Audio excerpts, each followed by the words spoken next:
السلام علیکم محترم ناظرین، شرم گاہ کے بال کہاں سے کہاں تک صاف کرنے چاہیے، آج اس مسئلے پر بات کریں گے۔ بہت سے لوگ سوال کرتے ہیں کہ شرم گاہ کے بال کہاں سے کہاں تک صاف کرنے چاہیے، اور کچھ لوگ پوچھتے نہیں ہیں۔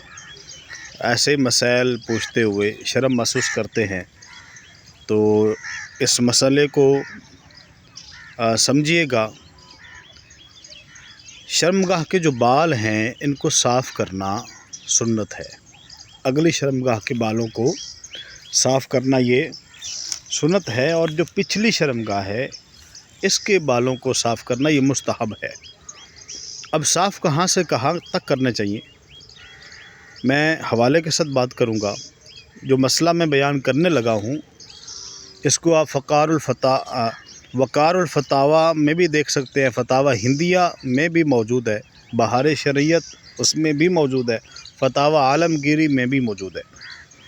ناف کے نیچے سے شروع کرنا ہے بالوں کو صاف کرنا، اور نیچے شرم گاہ مکمل صاف کریں۔ عضو تناسل، خصیتین جنہیں ہم کپورے کہتے ہیں، ان کو بھی صاف کرنا چاہیے، اور ران، تھوڑی سی ران صاف کرنی ہوتی ہے۔